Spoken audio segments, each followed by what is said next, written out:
Hi everyone! In this video I wanted to show you a new workflow that I'm using to create characters for my video game.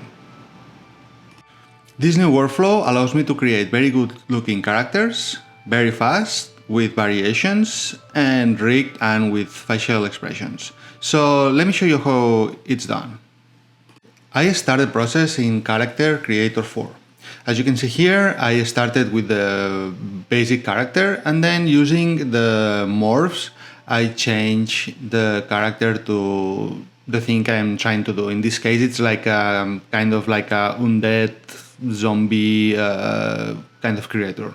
I like to use Character Creator because you can very quickly have a good looking character, and the geometry and the topology of the character is very good and optimized. But on top of that, you can even optimize it further when you are ready to export it to your game. Here I'm playing with skin gen, adding more detail to the skin and making it look more interesting with dirt, some blood, etc.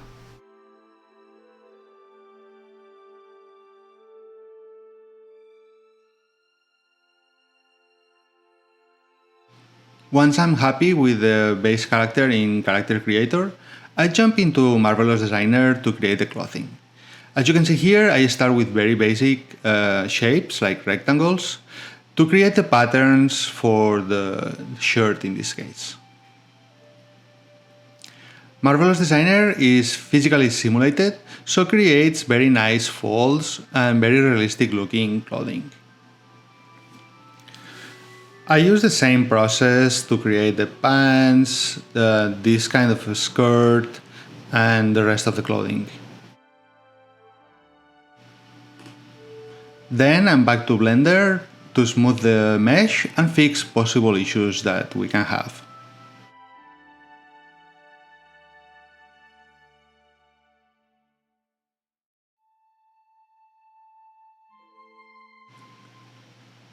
Here you can see me creating a belt with the basic modeling tools, and then I use curves and the curve modifier to adjust the shape of the belt following the profile of the body. I think adding accessories to characters can help to develop the background story and the visual storytelling. Then I make small adjustments of the tilt of the curve just to make the bell looking a little bit better. Once I'm happy with the bells, I'm gonna start the retopology process. So here I'm adding just a plane as a starter, and I'm gonna start the manual process of retopology.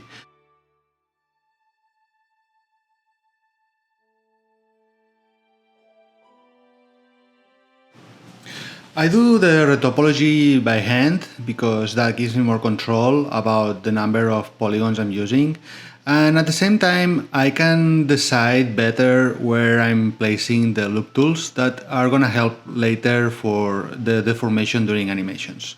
For this process I use very basic topology or very basic geometry, and then I use the shrink wrap modifier. So my low poly is snapping to the high poly, and then I use the snap tool using the faces, so that helps me further with the snapping. Once the retopology is done, I start an iteration process between Blender and Marmoset Toolbag for the baking. This process allows me to fix any issues I can have with the geometry or with the maps if they are showing any artifacts. So I follow the same process for the rest of the clothing. Here I'm making the pants, and then I will take them to Marmoset to check the bakes and make sure that I don't have any issues with the maps. And then again the same thing with the skirt. This is a very repetitive process and not very fun, to be honest, but It's very satisfying when you are having very low topology and you are able to transfer all of the detail from the high poly. Once all the retopology is done, I jump into Substance Painter to create all the textures and the materials. And this is for me probably the most fun part of the process, because it's when you can really see like the character starts to be alive. Here you can see me painting all the fibers from the worn clothes. I think the visual storytelling is very important, especially for characters.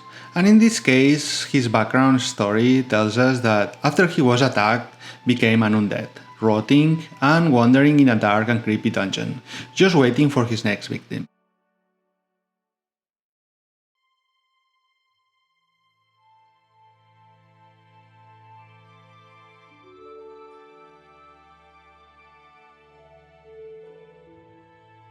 I keep painting the rest of the models, the bells in this case, going back to Blender to check the geometry and fix some issues.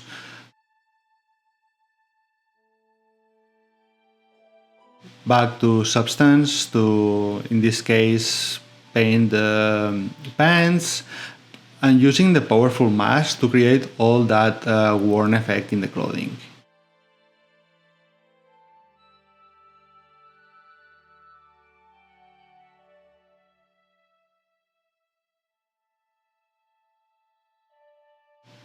Here you can see me, I jump to something totally different, and I'm in Photoshop changing the color of the iris. Then I'm back to Character Creator to make some adjustments and add more detail to the skin using the Skin Gen tool.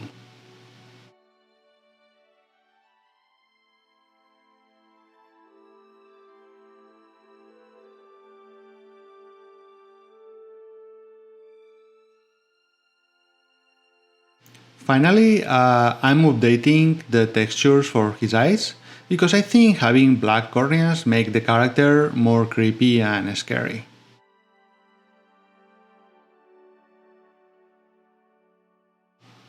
Then I'm ready to send the character to iClone, where I can easily add facial expressions and animations.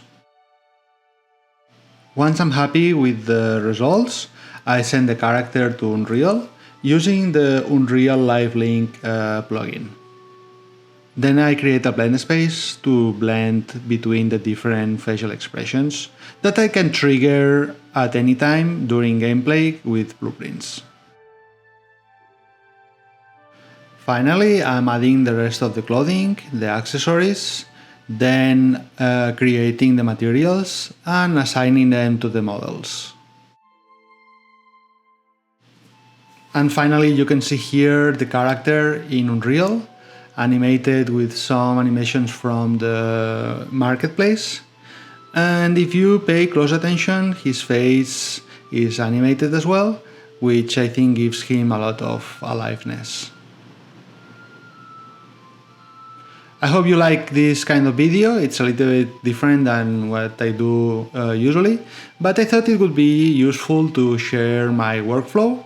And yeah, that's it. If you have any questions, please leave them in the comments below. Thanks so much for watching. Subscribe if you want to keep updated with my videos and devlogs, and see you soon.